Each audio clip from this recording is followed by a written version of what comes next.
I'm making a video of some helpful advice I have for some people that might be able to use it. Um, do you feel like your brain is always worrying or showing you memories you'd rather not think about? Um, Long story short, try this. Try pulling up a seat. You can make it any venue you'd like, a beach, a forest, a theater. I like to think of it as a theater. And that's the metaphor I'm going to be using. That there's a projector in there. And for whatever reason, for a lot of people that have been through a lot, it's always showing you the worst highlight reel of your life. It's showing you the trauma, the pain, the mistakes, the shame, the humiliation over and over and over and over and over. And when was the last time you had a spontaneous good memory? When was the last time you were driving along and it's like, oh, I remember my most favorite vacation memory, or I remember my favorite travel memory, or my favorite whatever. Your favorite anything, your favorite ice cream cone. It's always worrying.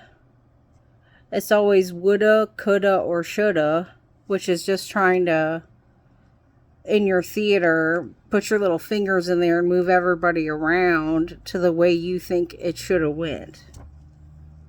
You know, which is just a waste of energy. You woulda, coulda, or shoulda done X, Y, or Z. And guess what? The ending isn't what you are pretending it would be. You're just making stuff up. Your little theater in there has a projector. And it's projecting all of the worst movies of your life. You have an entire, huge, enormous library of every moment of your entire existence. And it's only playing the same 37 clips.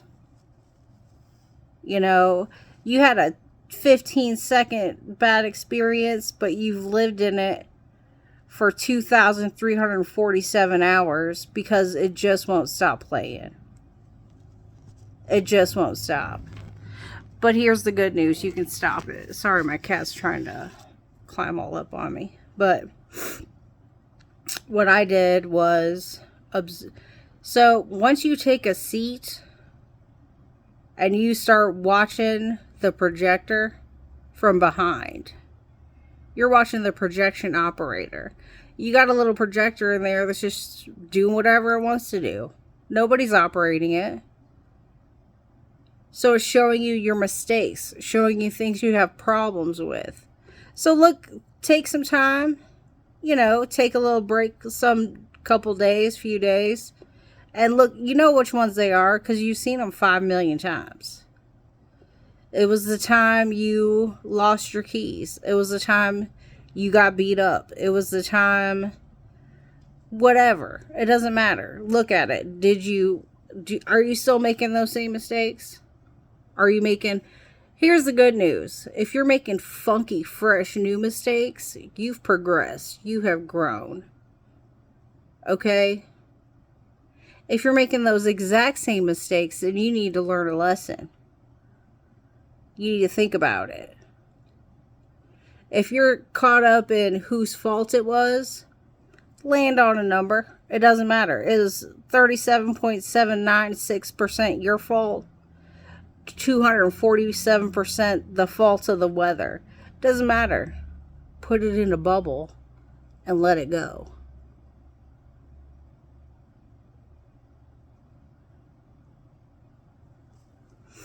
So what I did was I made a little commercial. So every time my projector would try to show me something awful. You remember Reading Rainbow?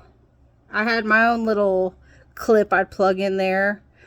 You can do anything.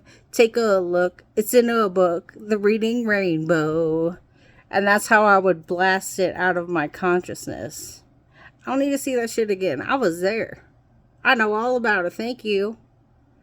It's not a wrestling match. It's like a forgiving. It's a gentle thing. But your projector's just running wild all by itself. Well, this is my projector. You don't get to play whatever you want. So my inner critic and my projector operator, to me, is someone I really don't like.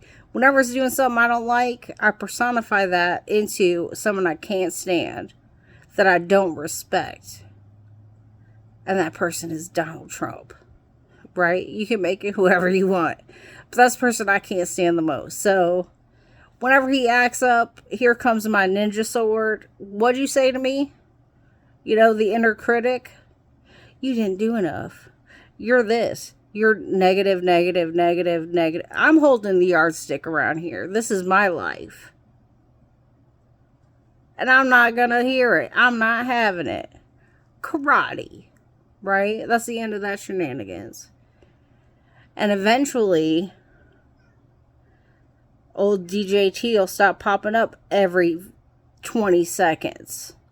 You know, it might be, for me, this is over the process of a long time. It took me a long time to figure this out, you know. But a couple times a day, maybe. It used to be constant.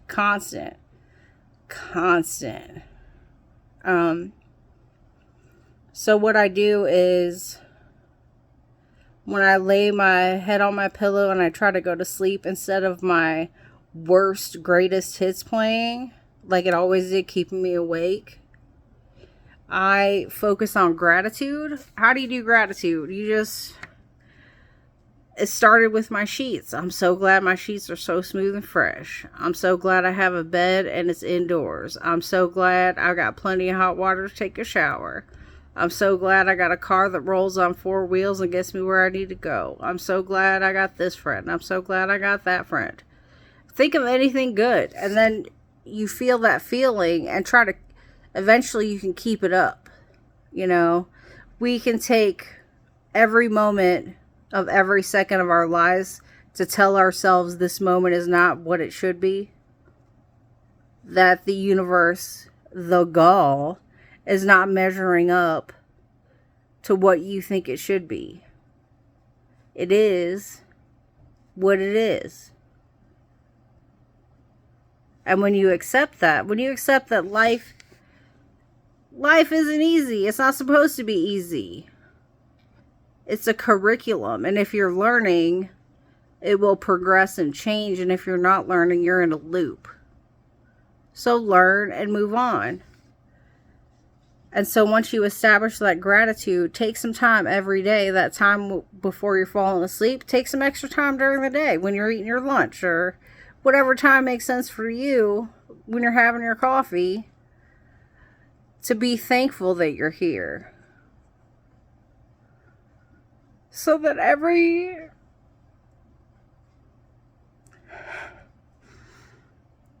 moment isn't torture. Because when there's no one operating the projector, it can get real bad. It can be real ugly. That's how people end up doing bad things to themselves or other people. So I hope I'm making sense, but once you take a seat and you watch your projector, that's your experience of this life.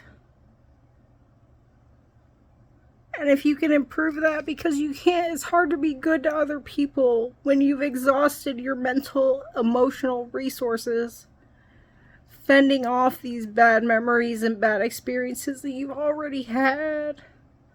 You've already done it 10 million times. You don't have to keep doing mental and emotional gymnastics. And so then when something good happens, when someone asks you about your day, what's the first thing you say? The one bad thing that happened to you? What about the other 270 good things? Try to notice when things go your way. Doesn't matter how simple it is. Did you turn on the hot water and hot water came out? Score. Did you turn the key and the car started? Score. You score 1,000,000 points a day. And you only miss the basket 1 or 2 times. But our brain has a propensity of over 200% to go to the negative. So it's not your fault. Don't beat yourself up. But you got to overcome it. And it can be overcome with repetition and practice. So I'm just sharing this because it's helped me. I've been through a lot.